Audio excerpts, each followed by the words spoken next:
Yo, what's up guys? So today we're going to be showing off the SunVine or the Sun Avalon archetype. This is a new plant archetype that is all about link monsters. They're complete boss monsters, or like the powerful cards are all in their extra deck. All you're really doing with some of the smaller monsters is just using them as material, specifically requiring plants. Pretty much everything that you see in these extra decks over here are all going to be cards from the extra deck. The whole goal is really to go ahead and make the boss Link 4 and then search out Bloom. Bloom has an effect where when it's activated, as long as you control the boss monster, you're going to be able to negate the effects of all face-up monsters your opponent controls.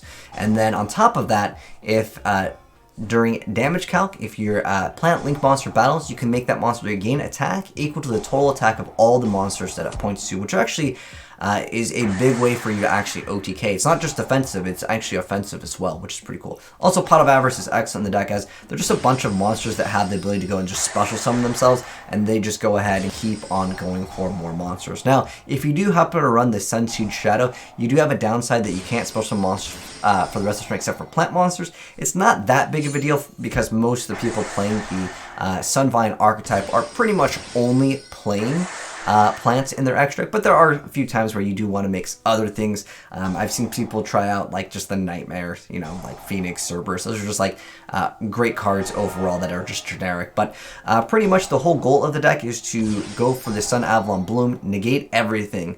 Keep in mind, it is a continuous. However, that effect to negate everything, that's just like a once when it's activated. Unfortunately, you will not be able to permanently negate things. I wish it was, and I think the archetype would be so much better if it allowed that to actually exist, but because of that, I would say a lot of people want to know right off the bat, is this deck going to be absolutely like meta? Is it really good? It has a little bit of potential, simply because you're able to go ahead and maybe even snatch steal your opponent's stuff. And remember, you can use this offensively and go ahead and not only take your opponent's monsters with Thrasher if he is able to get that effect when it destroys an opponent's monster by battle, and he's always pretty much at 4,000. You're going to be able to go ahead and destroy it and then go ahead and special summon it to a link zone that it points to, and then this card will actually then have attack. But let's go and check out some more gameplay, and I'll kind of go ahead and go into, actually, we'll get into this one in a second, because there's actually a cool mechanic with Crackdown. Some of these gameplays, it's going to be more so one-sided, but it's to show you guys the ins and outs and other cool tech cards that you can go ahead and try out in this deck. But obviously cards like Lone Fire are excellent in any plant deck. With Avarice, you're able to cycle through your cards quite fast. And on top of that, with Painful Decision and a bunch of normal monster support, because they do need normal monsters, like the Sunseed Twin is a really key card. It just goes ahead, lets you bring back a level 4 or lower normal plant monster. So the whole deck is basically based off of going for your level 1s earlier on, and then you can go ahead and bring out other things. It says 4 or lower, but it doesn't really matter. You're usually going to need the vanilla anyways, because that's what this card will go ahead and do. This lets you go ahead and have bonus effect too if you have 2 or more plant link monsters with the same name or graveyard, which you pretty much always will. You get to special on one of them, so it tries to have some recovery. Now, the problems that this deck would have is, I don't understand why they even added a heal mechanic in this. At first I was like, okay, maybe it's supposed to be mixed with Auro Mage, since there are other Auro Mage like Laurel over here that has the ability to go ahead and just special summon itself as a level 1. It just kind of helps out. Works with other cards that you can try out in the deck, like Arflow and stuff. But there's a lot of different ways to go ahead and play this deck. But here we see Jasmine. That's an excellent card too, just for any plants. But you're going to see a really cool play. So he's going to go ahead and actually damage himself, bring out the SunVine Thrasher, who's going to go ahead and attack. Link Karibo's going to make it 0 attack. He's still going to go ahead and attack, and that's going to be able to go ahead and activate Dryad's effect over here, bringing out an additional 4K monster, which seems like it's very powerful. But at the end of the day, what the deck really lacks in is the amount of negates or disruptions that a lot of other Yu-Gi-Oh decks would allow. So like I mentioned before, Bloom is the key card. Now, Shrine will let you go ahead and have this awesome effect where during your opponent's end phase, you can send this face-up card from the field to the graveyard, and you get to target a continuous trap. It doesn't specifically have to be Bloom, but that's what it's supposed to be. That's kind of how you're supposed to be able to recycle the Bloom every single turn you activate it. And if it happens to go away, no big deal. If it happens to linger up on the board, more likely your opponent will not be able to go ahead and deal any damage, because you're going to go ahead and boost up your cards. So, well, this card can't be attacked technically anyways, but it cannot be destroyed by card effects. However, they can still target it. And also doesn't prevent them from attacking directly. But that's what you're supposed to do with the archetype. is supposed to be able to kind of linger up on the board. You might take some damage, but later, I guess you can heal up some of the damage. But you'll see he's going to go ahead and just keep on swinging directly. But he's going to go ahead and now activate this effect. Unfortunately, he's going to go ahead and get negated over here and lose out on this.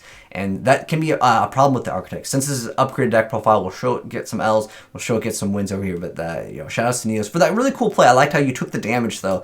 That one was really cool. And also, Norman actually did a pretty good job of showing you guys how powerful and aggressive the deck can be. Now, this one up over here, it's just to show you guys some of the more interesting cards. The Exodia player, honestly, playing Exodia in 2020 is really difficult, even if it's like the more aggressive Exodia, which is the Incarnate Exodia, right? But it's pretty much straightforward bread and butter plays for the deck. And you can actually put up a lot of damage with this deck as long as things don't get negated. But you know what? Almost any Yu-Gi-Oh deck can OTK if there's like a blank board. But I want to say that it is kind of consistent at being able to go ahead and make their little standard board. But at the end of the day, I would say that if I was to consider this meta or a fun deck, it's more on the fun deck side, at least as of right now. But like I mentioned before, I'm trying to show you guys other gameplay here so you guys can kind of see like other cards. But one thing that's really cool is with the Shrine, it doesn't specify that it has to be a SunVine continuous trap. So you can effectively reuse Crackdown over and over again. That is granted you can go ahead and get Shrine, but they do have the ability to go ahead and search that out as the boss monsters. I want to call it SunVine Link 4 just for short here. But just going instantly for this allows you to go ahead and add a SunVine spell and trap, and you'll just kind of make this card again and again every single turn. That's the idea of the deck, because this card over here has that ability. You get to, by activating, you send one card from your hand to the graveyard while you control a SunAvalon Link monster, which you should hopefully have. But you can only go for plants, and then you get to spell someone a level 4 or lower normal plant monster from your graveyard once per turn. So that lets you bring back some of the cards and just make the card and go for this. And that's what is an idea for the deck. But this one over here is going to show you, like, you can definitely OTK in the deck.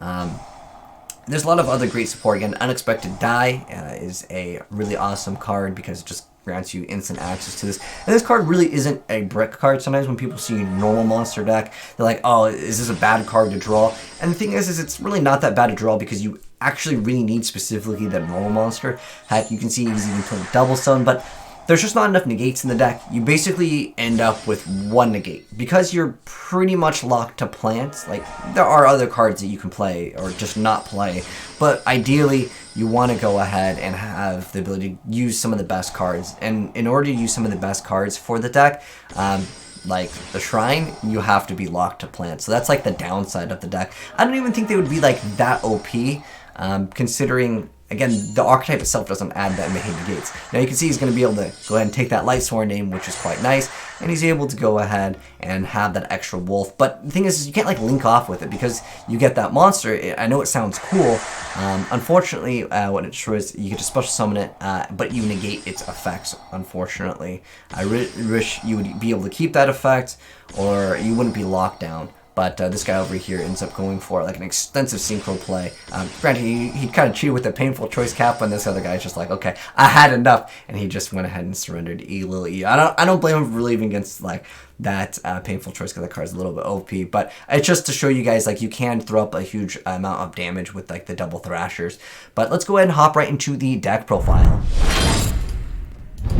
So hopping right in over here, I want to go ahead and go over some cards that you guys might not have gotten a chance to see. Maybe it was kind of going too fast. But excellent cards that could also be utilized in the deck. Keep in mind, I'm just getting gameplay from people all around, so this guy's happen to play Max C. Obviously, you can go play like Impermanence or something. It's not that big of a deal. But there's another card that could be utilized. I'm not sure how I feel about it, but I did want to mention it because it was in one of the deck profiles, as this one is an OCG deck. But Pelo Exceed does allow you to do a few other things. Now, keep in mind, you'll be locked to plants, but it still gives you the ability to do massive amounts of damage. We're talking 4,000 bonus damage just with this card with, of course, the boss monster. With Bloom, you can go ahead and increase that attack, and you can do insane things with it. This guy decided to play Rabbit, and if you guys want to download the deck profiles with like a one-click, I'm going to go ahead and post the link in the Discord if you guys want to go ahead and just download these as like files. This is a what are files, no explanation. It's just to go ahead and search out another part of the Archetype. And then I'll mouse over the extra deck over here. Once again, you're pretty much just locked to plants, unfortunately, so you're not going to be making too many other things. But moving on to this build by Neo, and shouts to Manion over here for his build. And this is Neo's build, and he's also playing Rabbit. As again, getting out double these is quite nice, and because you can recycle the deck very, very fast with Avarice, I think that playing, of course, multiple vanillas is not bad at all. There's also another card, Maiden, which is kind of that hand trap. So when your opponent activates a card or an effect that targets a plant monster, you control a special summon from the extra deck, which is pretty much any of your cards, except for when you're going into your combo. You get to negate that effect. Now, unfortunately, the reason why that a lot of people aren't even playing Maiden is because it does not negate and destroy the card. And unfortunately, they might just go ahead and be like, okay, I'm just going to go ahead and link and make something else, and then you're going to be out of luck. You do happen to have Bloom, though, so if you maybe activate Bloom, they have like their last play to get rid of like your monster before you go ahead and have the ability to basically have a huge amount of attack. Yeah, then it could be okay. It's not like the worst of cards, it's just that I really wish it negated and destroyed the monster, or negate and banish. That's what really the deck would need to become a lot more powerful. Or if Bloom was a permanent like skill drain effect, but it only is going to negate essentially all the face up at the activation over there, which is a downside. There's also Jack in the Hand. This is just letting you go ahead and reveal 3 level 1s. You get to add one of them randomly, or I guess your opponent chooses one. But it's just an okay-ish card. At the end of the day, there's no necessary explanation for the gameplay of that. Like, you guys don't need to see basically just going for an extra card. But again, I'll mouse over the extra. They're pretty much all the same because like you're locked to plants in the first place over here. But this one was by Neo. This one's by Norman. And I liked seeing the there's also Rose Lover over here where it lets you banish this card because you will be sending another card with your Shrine, and Shrine's a really important card. But you get a special summon a plant monster from your hand, and you can kind of continue on your combo. And it's also unaffected by your opponent's trap effect this turn, so if they have to run something that would target, it can be used, but it's just another level 1 that is usable in the deck. And like I said before, Avarice is really fantastic in the deck. He opted to play some Twin Twisters, as discarding some of the cards is not really that big of a deal over here. But I think I would play triple Avarice. That's my take on it, though, because I think the card is so good. But again, I'd say that the problems that this deck currently has is 1, going second, 2, not having enough negates. If you play a grind game, though, and you can keep on getting your free cards every single turn with Shrine, yeah, the deck can be an okay deck, but I would say it just lacks the ability to keep up with the pace of the game, at least as of right now in the current format of Yu-Gi-Oh! But there it is, guys, a few different builds, so you guys go ahead and run whichever one that you want. Again, I'll just link them down below, and I'll mouse over the cards really quick so you guys can kind of get an idea of what this deck can do. But anyways, thanks for tuning, guys. Hopefully you enjoyed the video. If you did, drop a like on it. And if you're new here and you do want to go ahead and see more Yu-Gi-Oh! Content, hit subscribe, turn on that bell, and you'll definitely see more very soon. But let me know, guys, what you think of the SunVines or the Sun Avalons, as it's kind of like an introduction to the deck. I think that they're probably going to get a lot more support, and hopefully they'll be a little bit more competitive. But anyways, take care, guys, and I'll catch you in the next video. I'm signing out. Peace.